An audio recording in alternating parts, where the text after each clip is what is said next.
Demak, modda miqdori mol n harfi bilan belgilanadi. Kichkina n harfi bilan.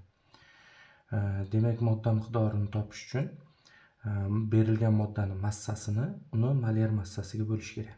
Bu yerda kichkina m harfi moddani massasi, berilgan massa, m molar massa, n modda miqdori molda o'lchanadi. Xo'p, agar bizga moddani massasi kerak bo'lsa, n ni, ya'ni modda miqdorini molar massaga ko'paytirish kerak.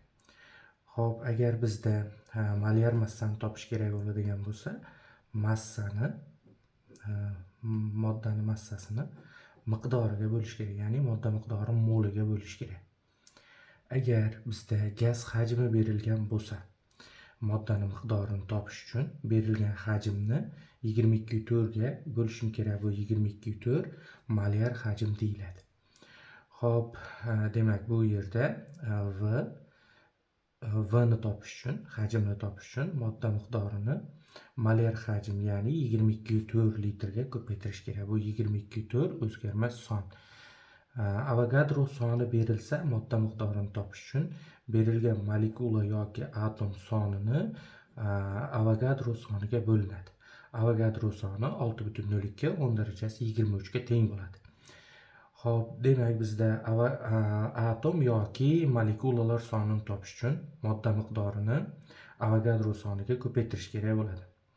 Agar bizga 6,02 ni so'rab qolinsa, Na ni so'rab qolinsa, u Na, ya'ni Avogadro soni, bu o'zi asli formulada so'ralmaydi, chunki bu aniq son 6,02 10⁻23 ga teng bo'ladi. Demak, modda miqdorini topish shu formulalar orqali ifodalanadi. Birinchi qoida, modda miqdorini topish uchun berilgan massani molar massaga bo'linadi. Ikkinchi qoida, agar shu formula bo'yicha massani topish kerak bo'ladigan bo'lsa, moddani miqdorini molar konsentratsiyaga ko'paytiriladi.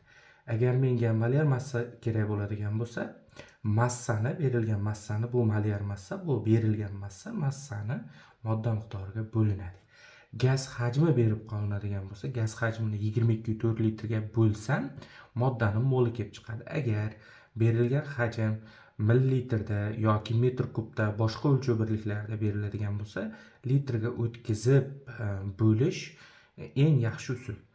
Agar menga gazni hajmi kerak bo'ladigan bo'lsa, modda miqdorini 22/4 litrga ko'paytirish kerak.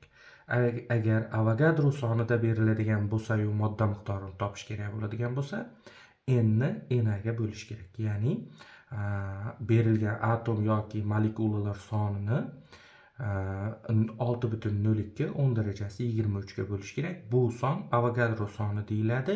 Kimyoda Na harfi bilan belgilanadi. Xo'p, bizda endi agar mabodo atom yoki molekulalar soni so'rab qolinadigan bo'lsa, n ni, ya'ni modda miqdorini Avogadro soniga ko'paytirish kerak bo'ladi. Avogadro sonini o'zi asli so'ramaydi. Topish formulasi shunday: 6,02 10⁻23 ga teng bo'ladi. Bu o'zgarmas son. Yo Na harfi bilan yoki 6,02 10⁻23 bilan belgilanadi.